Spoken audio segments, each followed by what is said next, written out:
Le meeting du président Sanko. Cette rencontre est une démonstration de force. Les anti-Sanko, réveillez-vous. Vous ne faites pas face à une seule personne.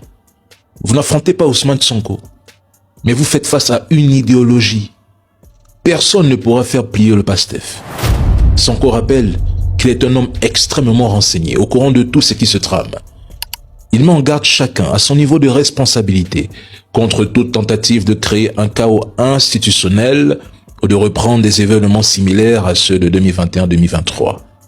Autrement dit, il explique calmement que même dans les cercles qui pensent le combattre au sein de l'exécutif, de certains groupes d'influence, il existe des personnes qui partagent sa vision ou restent fidèles à la cause PASTEF Révolution.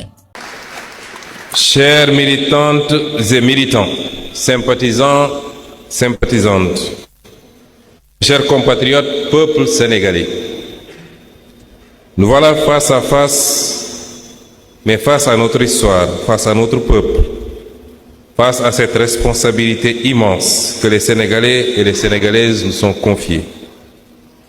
En ce jour historique du 6 juin 2026, le premier congrès ordinaire PASTEF les Patriotes a réuni des délégués venus des 553 communes du Sénégal ainsi que de la diaspora. C'est tout le parti vivant qui s'est donné rendez-vous ici à Diamniadio pour réfléchir, débattre et préparer l'avenir. Je veux d'abord vous remercier du fond du cœur pour la confiance renouvelée que vous venez de me témoigner en me reconduisant à la présidence de notre parti. Je mesure le poids de cette responsabilité puisque PASTEF n'est pas un parti ordinaire dans le paysage sénégalais, dans le paysage africain et au-delà dans la perception mondiale. Et donc cette confiance n'est ni un privilège ni un honneur personnel. Elle est une charge, une responsabilité et une exigence de fidélité envers notre peuple, nos militants, nos martyrs et notre option panafricaniste et de solidarité internationale. Jërëjëf, Ajarama, Njoko Njal, Albarka, Emitei Koyul. Sortez, sortez, sortez la famille. C'est très grave, c'est très chaud au Sénégal en ce moment. Ce qui est en train de se passer au Sénégal en ce moment, c'est très chaud. Tout se passe très vite au Sénégal. D'abord, comme vous venez de le voir, nous avons le limogeage d'Ousmane Sanko qui s'est passé. Et au lendemain, Ousmane Sanko qui a été élu président de l'Assemblée nationale au Sénégal. Comme tout ça ne suffisait pas, Ousmane Sanko, qui de nouveau a été réélu le président de sa partie qui est PASTEF. Ousmane Sanko nous rappelle, il rappelle à ses détracteurs, il le rappelle, il n'y a personne qui peut le descendre, il n'y a personne qui peut lui faire chuter, il n'y a personne qui peut mettre les bâtons dans les roues pour Ousmane Sanko. Il donne des avertissements à son ex-ami Diomaye Faye, l'actuel président, et il lui fait comprendre qu'il n'a pas la totalité de pouvoir à lui, tout seul. Donc, ce qui est en train de se passer, la famille, il faut une très grande analyse pour comprendre la politique, ce qui se passe en ce moment au Sénégal. Parce que c'est du jamais vu dans la sous-région, un parti qui arrive au pouvoir, un homme puissant, un homme que le peuple a choisi. Vous le savez très bien, Sanko n'est pas à lui seul. Sanko, Ousmane Sanko, il est l'homme du peuple, l'homme de la situation pour les Sénégalais. Ousmane Sanko est l'homme de la situation pour les Sénégalais et Ousmane Sanko est soutenu par le peuple sénégalais. Il y a des moments dans l'histoire d'un peuple où les mots ne sont plus de simples mots, où chaque phrase prononcée à voix haute porte le poids de milliers de nuits d'angoisse, de milliers de larmes versées en silence, de milliers de rêves que l'on croyait enterrés pour toujours. Ce que vous allez entendre dans les prochaines minutes, c'est exactement l'un de ces moments. Parce qu'un homme qui était hier Premier ministre, poussé hors du pouvoir exécutif dans des conditions que toute l'Afrique a regardées avec stupéfaction, a choisi de ne pas se taire. Il a choisi de parler. Et ce qu'il a dit ce jour-là, dans cette salle électrisée, face à ces militants qui le regardaient avec des yeux remplis d'espoir autant que de douleur, va vous toucher bien au-delà de ce que vous imaginez. Restez avec nous jusqu'au bout. Parce que la fin de cette vidéo va tout changer dans la façon dont vous comprendrez la politique sénégalaise. Le Sénégal. Ce pays que les voyageurs du monde entier décrivent comme une terre d'accueil, de chaleur humaine, de saveurs extraordinaires, de diversité culturelle sans égale sur le continent africain. Un pays qui a la particularité, rare en Afrique subsaharienne, de n'avoir jamais connu de coup d'État militaire depuis son indépendance en 1960. Un pays où la démocratie, malgré ses imperfections, ses convulsions, ses crises à répétition, a toujours fini par trouver un chemin. Un pays où les artistes, les intellectuels, les griottes, les religieux, les paysans du delta du fleuve Sénégal et les pêcheurs de la petite côte ont forgé ensemble quelque chose d'unique, une identité nationale forte, ancrée dans des valeurs millénaires. Et pourtant, ce pays si beau, si riche de son histoire et de sa culture, traverse depuis plusieurs années une période de turbulences politiques sans précédent dans son histoire récente. Des turbulences qui ont coûté des vies, des turbulences qui ont brisé des familles, des turbulences qui ont mis à l'épreuve la résistance morale d'un peuple entier. Pour comprendre ce discours dont nous allons vous parler aujourd'hui, il faut remonter le fil de cette histoire. Il faut comprendre pourquoi cet homme qui a pris la parole ce jour-là devant des milliers de militants n'est pas simplement un politicien qui fait de la politique. Il est quelque chose de bien plus complexe, de bien plus chargé symboliquement. Il est la cristallisation d'une espérance collective. Il est la voix d'une génération entière qui a refusé l'humiliation. Et le jour où il a pris ce micro, ce n'était pas pour délivrer un discours ordinaire. C'était pour dire quelque chose que les puissants ne voulaient pas entendre. C'était pour réclamer ce que les dirigeants successifs avaient préféré ignorer. Mais avant d'aller au cœur de ce discours, laissez-moi vous poser une question. Et j'ai besoin que vous y réfléchissiez vraiment, pas en surface, mais en profondeur. Si demain vous étiez au pouvoir dans votre pays et que vous aviez promis à votre peuple une révolution, un changement radical, une rupture totale avec les anciennes pratiques, seriez-vous capable de tenir parole une fois que le fauteuil du pouvoir serait sous vos fesses et ses privilèges à portée de main ? Cette question, elle est au cœur de tout ce que nous allons développer dans cette vidéo. Et la réponse que donne Ousmane Sonko ce jour-là était bouleversante. PASTEF. Ce nom, qui signifie Patriotes africains du Sénégal pour le travail, l'éthique et la fraternité, a émergé dans le paysage politique sénégalais comme une météorite. Un mouvement né dans les marges du système, construit brique par des gens ordinaires qui en avaient assez de l'ordinaire justement. Des jeunes chômeurs avec des diplômes que le marché du travail refusait. Des femmes invisibilisées par des structures économiques qui ne les reconnaissaient pas. Des agriculteurs qui regardaient leurs terres s'appauvrir pendant que des accords juteux se signaient loin d'eux. Des intellectuels qui voyaient le pillage des ressources naturelles se poursuivre sous différents habits, différentes couleurs de cravate, différentes rhétoriques de façade. Tous ces gens-là ont trouvé dans PASTEF et dans la figure de son leader quelque chose qu'ils n'avaient jamais trouvé ailleurs. Une raison d'y croire encore. Mais croire coûte cher au Sénégal. Croire coûte très cher dans beaucoup de pays africains. Et ce mouvement, avant d'accéder au pouvoir, avant que son leader soit nommé Premier ministre, a traversé des épreuves que l'histoire retiendra avec une gravité particulière. Des jeunes ont été tués lors de manifestations. Pas blessés, tués.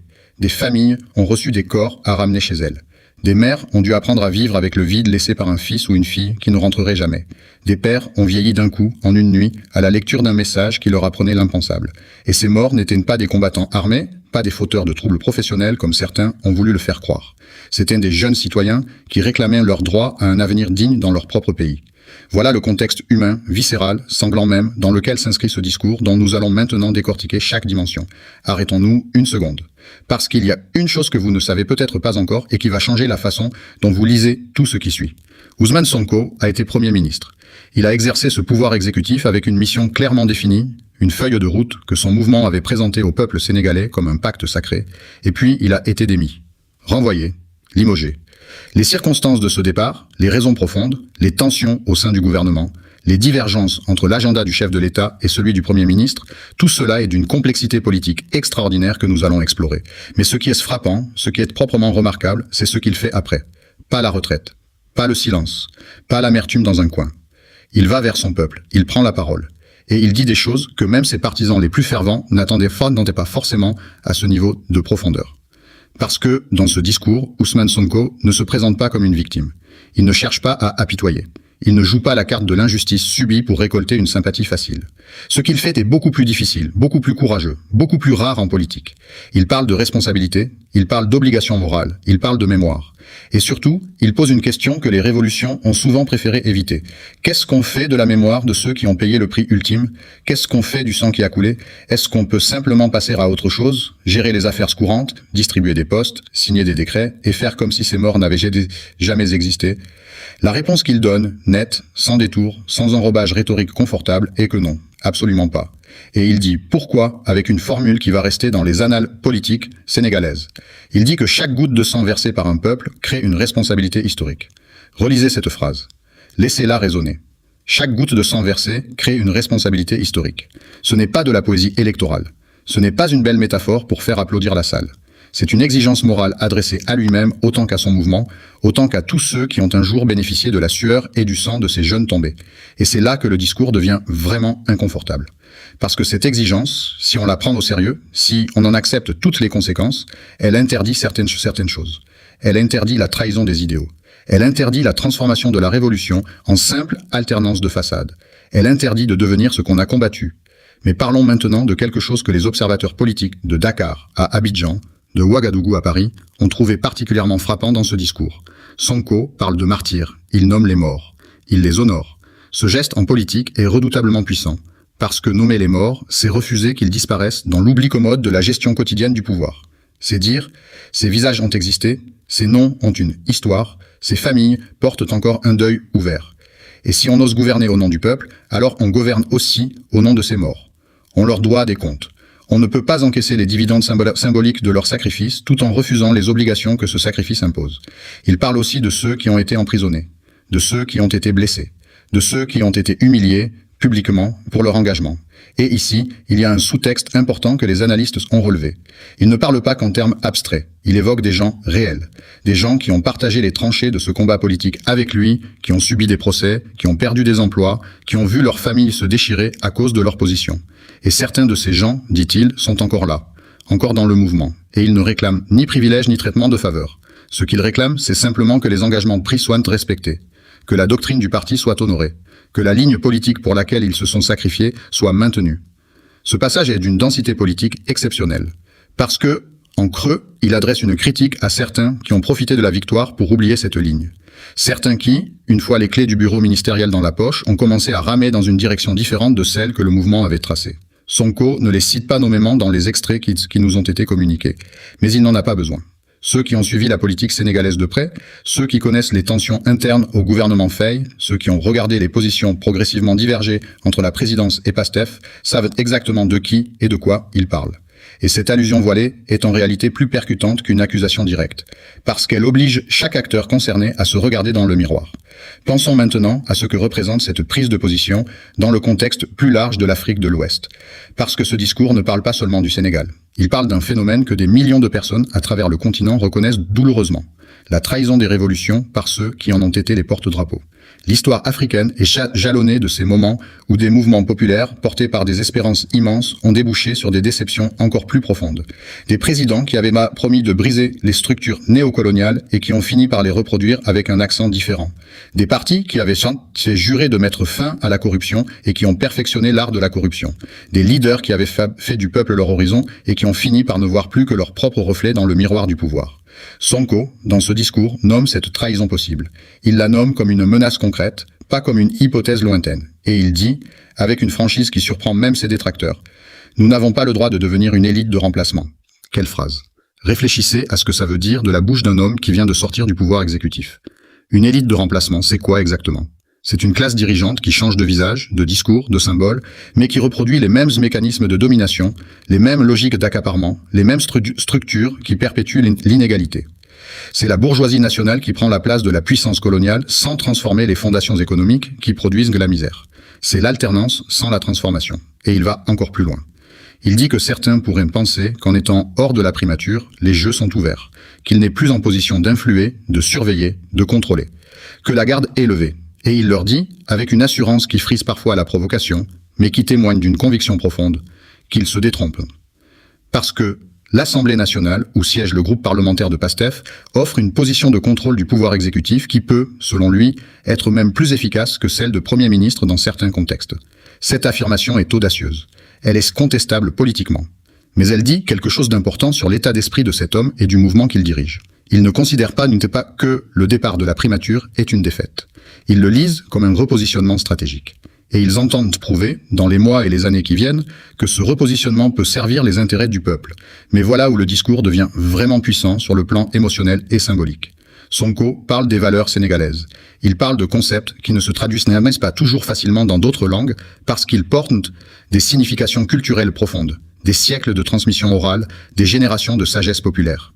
Il parle du jom, cette notion de dignité, d'honneur, de tenue face à l'adversité. Du ngor, qui renvoie à la droiture morale, à la vertu, dans le sens le plus exigeant du terme. Du bokok, cette forme de solidarité active qui dépasse la simple charité pour aller vers un partage fondamental. Du kersa, ce sens de la pudeur, du respect de soi et des autres. Du mbok, la conscience communautaire, le sentiment d'appartenir à quelque chose qui nous dépasse. Du teedungal, qui exprime cette capacité à se relever, à rebondir, à ne pas laisser les coups vous détruire. De la teranga, cette hospitalité légendaire sénégalaise qui n'est pas un simple rituel social, mais une philosophie de l'accueil et de la reconnaissance de l'autre. Ces notions, dit-il, nous ont tous été transmises. Elles traversent toutes les ethnies, toutes les confréries religieuses, toutes les régions du pays. Elles constituent le socle d'une identité nationale qui résiste à toutes les tentatives de fragmentation. Et rien, absolument rien, y compris et surtout l'exercice du pouvoir, ne doit justifier qu'on les trahisse.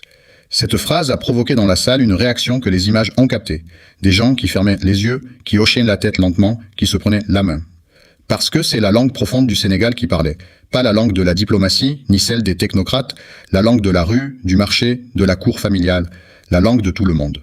Maintenant, permettez-moi de vous parler d'une tension qui traverse ce discours de bout en bout et qui le rend particulièrement intéressant à analyser. Il y a d'un côté la mémoire des martyrs, que Sonko convoque avec une gravité sincère. Et de l'autre, il y a l'urgence du présent, les défis concrets d'un pays qui a des problèmes de développement immenses.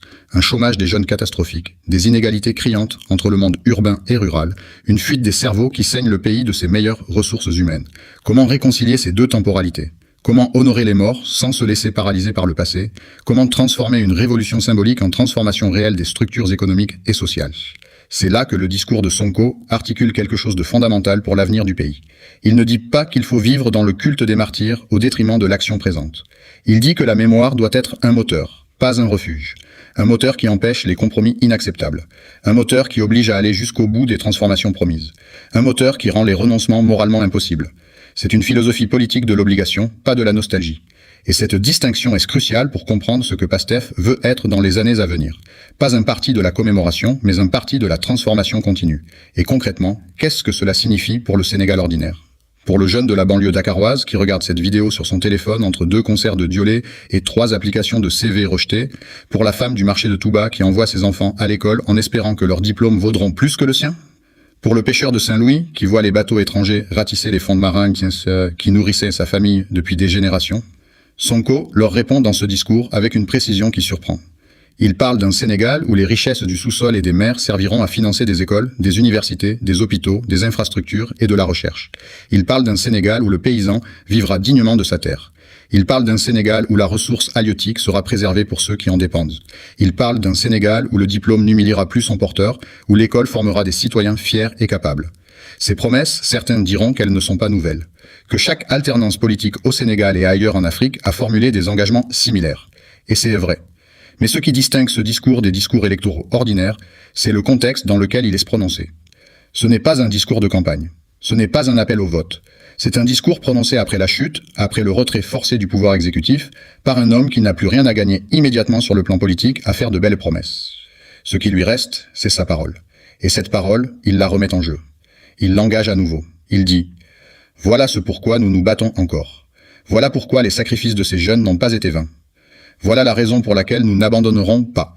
Mais attendons, parce qu'il y a dans ce discours un passage que beaucoup ont peut-être écouté sans en mesurer toute la portée politique. Un passage qui, pour quelqu'un qui suit la géopolitique africaine et les rapports de force entre les États africains et les puissances extérieures, sonne comme une déclaration d'intention majeure. Sonko parle d'un Sénégal capable de dialoguer avec le monde sans se renier, d'un Sénégal capable de coopérer sans se soumettre, d'un Sénégal qui avance vers son avenir sans tourner le dos à l'Afrique. Ces 3 formules en apparence simples sont en réalité une prise de position géopolitique précise. Elles disent « Nous ne serons pas un État satellite. Nous ne signerons pas des accords au détriment de notre souveraineté. Nous ne ferons pas le choix entre l'Occident et la Chine ou la Russie en oubliant que notre premier alignement est africain. Ce langage résonne fortement dans le contexte actuel de l'Afrique de l'Ouest où plusieurs pays ont récemment fait des choix géopolitiques spectaculaires, parfois brutaux dans leur rupture avec les anciennes tutelles. Et il dit « PASTEF a sa propre vision de la souveraineté, une souveraineté ancrée dans la coopération, dans le dialogue, dans le respect mutuel. Pas dans l'isolement, ni dans le remplacement d'une dépendance par une autre. Il est temps maintenant d'aborder quelque chose qui n'a pas été suffisamment mis en lumière dans les commentaires qui ont suivi ce discours. La dimension genrée de ce projet politique. Parce que Sonko, dans ce discours, ne fait pas juste une mention protocolaire des femmes. Il les place au cœur de la transformation nationale. Il dit qu'elles doivent être pleinement reconnues comme des forces centrales du changement. Quand un pays se retrouve en cohabitation sans l'avoir voulu, sans l'avoir anticipé, sans même avoir les outils institutionnels pour la gérer sereinement, ce n'est pas seulement une crise politique. C'est une épreuve de vérité pour ses institutions, pour ses élites, pour son peuple. Le Sénégal entre dans cette épreuve les yeux ouverts. Parce que Ousmane Sonko, dans sa conférence de presse du 3 juin 2026, n'a pas seulement raconté une rupture. Il a posé les jalons de ce que sera la bataille politique des prochaines années. Et pour comprendre ce qui va se passer maintenant, il faut décomposer précisément les pièces qui sont sur l'échiquier. Commençons par le gouvernement que Bassirou Diomaye Faye vient de former. Sonko en parle avec une sévérité qui contraste avec le registre généralement retenu de ses interventions publiques. Il décrit un processus de formation chaotique, improvisé, précipité. Des appels téléphoniques passés à gauche et à droite jusqu'à la dernière minute. Des profils non vérifiés. Des militants de PASTEF contactés individuellement par le président lui-même, même la veille de l'annonce, pour leur proposer des portefeuilles. C'est cette description d'un Faye téléphonant en urgence à des militants ordinaires pour leur offrir des postes ministériels la veille de la publication du gouvernement qui frappe le plus. Ce n'est pas ainsi que fonctionne un État sérieux. Ce n'est pas ainsi que se bâtit un gouvernement capable d'adresser les défis d'une nation. Mais pourquoi cette précipitation? Pourquoi cette désorganisation? La réponse est peut-être dans la logique même du choix de Faye. En décidant de former un gouvernement de technocrates sans base politique, sans parti majoritaire derrière lui, il s'est retrouvé face à un problème fondamental. Trouver des gens compétents et disponibles qui acceptent de prendre des responsabilités gouvernementales sans le filet de sécurité que représente une assise partisane. Ce n'est pas un problème facile à résoudre. Les technocrates de talent ont généralement des carrières à protéger. Accepter de servir dans un gouvernement politiquement fragile, c'est prendre un risque personnel considérable. Et ceux qui acceptent malgré tout sont soit animés d'un réel patriotisme, soit attirés par les avantages de la fonction, soit insuffisamment conscients de la fragilité dans laquelle ils s'engagent. Sonko dit que ce gouvernement est comme suspendu dans le vide. Un gouvernement sans ramification politique sur le territoire national. Un gouvernement qui peut élaborer des politiques publiques dans les bureaux climatisés de la primature, mais qui n'a pas les relais pour les faire comprendre, les faire accepter, les faire appliquer dans les communes, dans les villages, dans les quartiers. Gouverner un pays de 15 millions d'habitants avec une population rurale majoritaire, des inégalités territoriales profondes, des enjeux identitaires et culturels complexes, cela ne se fait pas depuis une salle de conseil de ministres peuplée de diplômés. Cela se fait avec des hommes et des femmes ancrés dans les réalités locales, capables d'expliquer en Wolof, en Peul, en Sérère, en Diola, pourquoi telle décision elle a été prise, ce qu'elle signifie pour les familles, comment elle va changer les choses. Ce manque d'ancrage territorial n'est pas un détail. C'est peut-être le talon d'Achille le plus dangereux du gouvernement Faye dans sa configuration actuelle. Et Sonko le sait parce qu'il l'a vécu de l'intérieur. Pendant 2 ans à la primature, il a mesuré combien la machine administrative sénégalaise peut être opaque, lente, résistante au changement. Il a mesuré combien les réformes qui paraissent évidentes sur le papier peuvent être difficiles à mettre en œuvre sans une mobilisation politique organisée qui les porte sur le terrain. C'est pour cela que la cohabitation qu'il annonce n'est pas une cohabitation passive. Ce n'est pas PASTEF qui s'effacerait élégamment dans l'opposition et laisserait le gouvernement travailler tranquillement. C'est une cohabitation active, militante, où chaque texte de loi sera scruté, où chaque dérive sera signalée, où chaque promesse non tenue sera rappelée. Il y a dans ce discours un passage que l'on n'a peut-être pas assez commenté, celui où Sonko parle du précédent historique sénégalais pour justifier sa conception des relations entre un chef d'État et un parti d'opposition. Il cite Abdou Diouf et Abdoulaye Wade. Quand Diouf voulait faire entrer Wade et le PDS dans son gouvernement, il ne lui a pas renvoyé des convocations individuelles à ses cadres. Il a appelé Wade. Ils ont discuté. Ils se sont mis d'accord sur l'essentiel. Et Wade a choisi lui-même ses collaborateurs. C'est la règle en politique. Ce n'est pas une règle inventée par PASTEF, c'est une norme démocratique universelle. Et le fait que Faye ne respecte pas cette norme, non pas par ignorance mais délibérément, signifie quelque chose de précis sur la conception du pouvoir qui s'est développée autour de lui. Revenons sur la question des 3 ministres de PASTEF qui ont répondu aux convocations présidentielles contre les consignes du parti. Sonko les nomme sans agressivité, mais sans ambiguïté. Ils ne sont plus, à ses yeux, des représentants du parti. Ils ont fait un choix individuel. Ce choix leur appartient. Mais il a des conséquences sur leur statut au sein de l'organisation. Alors, cette clarification est importante parce qu'elle pose la question de la discipline partisane dans un contexte de cohabitation. Est-ce qu'un militant peut choisir entre la loyauté à son parti et la convocation d'un président de la République ? Dans le droit sénégalais, dans la déontologie politique, la réponse n'est pas simple. Mais PASTEF a toujours fonctionné sur la primauté du collectif sur l'individuel. Et c'est ce principe que ces 3 cadres ont choisi de transgresser. La question se pose aussi pour les 7 à 8 personnalités de PASTEF qui ont finalement accepté d'entrer dans le gouvernement Faye-Sonko, c'est-à-dire le gouvernement formé après le limogeage de Sonko. Sonko ne les condamne pas individuellement. Il explique la logique. Si Faye leur a proposé des portefeuilles, sans passer par le parti, et qu'ils ont accepté individuellement, ils ont fait un choix personnel qui les sort de la mouvance PASTEF au sens partisan du terme. Ils peuvent rester de bons Sénégalais, de bons serviteurs de l'État, de bonnes personnes. Mais ils ne peuvent pas prétendre représenter PASTEF dans un gouvernement que PASTEF a officiellement refusé de rejoindre dans ces conditions.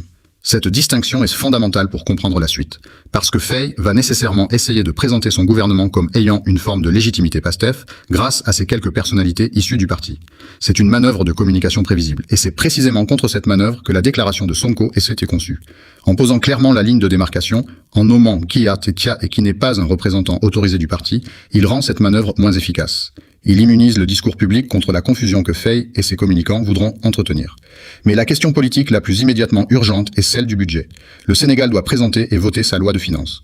C'est un exercice annuel obligatoire. Sans budget voté par l'Assemblée nationale, le gouvernement ne peut pas fonctionner. Avec 130 députés PASTEF sur 165, la capacité de bloquer ou d'amender radicalement un budget gouvernemental est considérable. Sonko ne menace pas explicitement d'utiliser cette arme. Il ne parle pas de blocage budgétaire. Mais le simple fait d'avoir mentionné le rapport de force à l'Assemblée à plusieurs reprises, avec une précision arithmétique, signifie que cet outil est présent dans sa réflexion, et dans celle de Faye, qui doit en avoir conscience. Il y a aussi la question des contrats pétroliers et gaziers. Le Sénégal est à l'aube d'une ère nouvelle dans ce domaine. Le pétrole coule, le gaz est en cours d'exploitation, les revenus vont arriver. Mais dans quelles conditions ces revenus vont-ils être gérés? Quels contrats ont été renégociés? Lesquels restent contestés? Sonko parle de 50 dossiers de contentieux en cours. 50 litiges sur des contrats stratégiques que son gouvernement avait entamé à renégocier. Ces dossiers vont-ils continuer d'être traités avec la même rigueur ou vont-ils être abandonnés pour ne pas froisser des partenaires étrangers? C'est une question d'une importance considérable pour les finances publiques sénégalaises dans les décennies à venir. Vous le savez très bien, la famille. Ça chauffe en ce moment. Donc, écoutez tous les discours, écoutez les discours qui vont suivre. Restez jusqu'à la fin, écoutez les discours qui vont suivre et dites-moi ce que vous en pensez. Puis il y a le FMI. La question de la restructuration de la dette est peut-être le sujet le plus technique mais aussi le plus lourd de conséquences de toute cette crise. Sous Sonko à la primature, le Sénégal avait réussi à éviter la restructuration tout en révélant publiquement une dette cachée considérable héritée de l'ère Macky Sall. Cette révélation avait provoqué un choc mais aussi une forme de clarté. On savait enfin où on en était. La question est de savoir si le nouveau gouvernement va maintenir la même posture de refus de la restructuration ou si la pression du FMI va finir par avoir raison de cette résistance. Le Premier ministre a dit que non pour l'instant. Mais le masque qu'il a ajouté, si la situation devenait intenable, ouvre une porte que Sonko considère dangereuse aussi. Il faut comprendre pourquoi cette question de la dette est si centrale dans le discours de Sonko. Ce n'est pas seulement une question de chiffres ou de politique économique abstraite, c'est une question de souveraineté. La restructuration de la dette impose généralement des conditions qui contraignent les choix budgétaires d'un État pour des années, voire des décennies. Elle signifie une réduction des dépenses publiques dans des secteurs comme l'éducation, la santé, les subventions aux produits de base. Elle signifie une réorientation des ressources vers le service de la dette au détriment des investissements sociaux. Pour PASTEF, qui avait fondé son programme sur la reconquête de la souveraineté économique africaine, accepter une restructuration imposée par le FMI serait une capitulation idéologique majeure. Ce n'est pas une question de technocratie, c'est une question de vision. La dimension panafricaine du discours de Sonko est présente en filigrane tout au long de sa prise de parole, même si elle n'est pas toujours exprimée explicitement. Quand il parle de la nécessité d'une vraie alternative et pas seulement d'une alternance, il parle en réalité de quelque chose qui dépasse le Sénégal. L'alternance, c'est quand un parti remplace un autre au pouvoir sans que les structures profondes du système changent. L'alternative, c'est quand les règles du jeu elles-mêmes sont réformées. Quand la relation entre l'État et les citoyens est reconstruite sur de nouvelles bases. Quand la dépendance vis-à-vis des créanciers internationaux et des multinationales extractives est redéfinie. Quand la justice devient réellement indépendante et universelle. C'est cette promesse d'alternative que Sonko et PASTEF avaient portée jusqu'en 2024. Et c'est la perception que cette promesse est en train d'être abandonnée, édulcorée, trahie, qui explique l'intensité émotionnelle des réactions au limogeage de Sonko dans une large partie de la population. Pas seulement en réaction à la personne de Sonko, mais en réaction à ce que ce limogeage symbolise. Un pouvoir qui, une fois installé, reproduit les réflexes qu'il avait juré de rompre. Il faut parler maintenant de ce que Sonko n'a pas dit explicitement, mais qui plane au-dessus de tout son discours. La question des rapports personnels entre les deux hommes. Sonko dit qu'il ne comprend pas pourquoi il y a une fixation sur lui. Pourquoi, à chaque fois, depuis 2016, les mêmes leviers sont actionnés contre lui. Pourquoi, même maintenant, avec Faye à la présidence, une procédure est lancée devant le Conseil constitutionnel pour tenter d'annuler son mandat de député. Il pose la question. Est-ce de la fascination? Est-ce une obsession personnelle? Il laisse entendre que non, que le problème est plus profond, plus systémique. Que ce qui est à l'œuvre, c'est la résistance permanente des centres de pouvoir établis, économiques, institutionnels, internationaux, à l'émergence d'une figure politique qui remet fondamentalement en cause leurs intérêts. Cette lecture n'est pas paranoïaque. Elle est corroborée par les faits. Depuis 2016, la liste des procédures, des manœuvres, des tentatives d'élimination politique dont Sonko a fait l'objet est objectivement extraordinaire. Et le fait que ces tentatives continuent sous un gouvernement issu de son propre camp, avec son propre camarade à la présidence, indique soit que Faye est désormais instrumentalisé par ses centres de pouvoir, soit qu'il partage lui-même l'intérêt de marginaliser Sonko, soit une combinaison des deux. Sonko ne tranche pas. Mais sa prudence dans la formulation signifie qu'il a réfléchi à ces hypothèses. La scène la plus poignante du discours est peut-être celle que Sonko rapporte de sa dernière conversation téléphonique avec Faye, juste avant leur rencontre directe. Il lui dit « Tu me connais. Tu sais comment fonctionne Pastef. Si tu voulais me parler, tu n'avais qu'à décrocher. Je serais venu. Malgré tout ce qui s'est passé entre nous. Malgré les tensions. Malgré les rancœurs. Si tu m'appelles, je viens. Il y a là quelque chose de profondément humain. Deux hommes qui se sont battus côte à côte pendant des années, qui ont partagé des prisons, des procès, des victoires, et qui se retrouvent maintenant à communiquer par émissaire, par message de 20h35, par convocation formelle, comme des diplomates de pays étrangers. Sonko dit qu'il parle à Faye comme un grand frère parle à un jeune frère. Cette métaphore n'est pas anodine dans le contexte culturel sénégalais, où les relations d'aînesse structurent profondément les interactions sociales.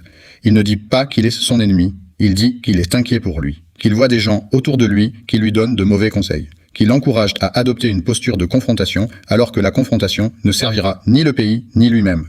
Ce ton de mise en garde fraternelle dans un discours politique est rare. Et il dit quelque chose d'important. Sonko ne cherche pas à détruire Faye, il cherche à l'avertir. Il considère encore que la possibilité d'un dialogue existe, même si elle est très mince. Mais attention à ne pas idéaliser ce discours. Sonko est un homme politique, un stratège redoutable. Et derrière la sincérité apparente de ses propos, il y a une logique politique très précise. En adoptant ce ton d'aîné inquiet, en se positionnant comme celui qui tend la main malgré tout, il construit son image de responsable raisonnable face à un président qui aurait perdu le sens des réalités. Cette image-là va être cruciale pour la suite, pour les élections locales de 2027, pour la présidentielle de 2029. Sonko sait exactement ce qu'il fait en parlant ainsi. Il prépare le terrain politique des 3 prochaines années. Il plante les semences d'une reconquête du pouvoir exécutif qu'il vise ouvertement. Il l'a dit sans embâge. Il sera candidat à la présidentielle de 2029. Il le réaffirme dans cette conférence de presse. Son mandat de député est intact, pour l'instant. Sa direction du parti est incontestée. Sa popularité dans les quartiers populaires, dans les banlieues des grandes villes, dans la diaspora, reste considérable.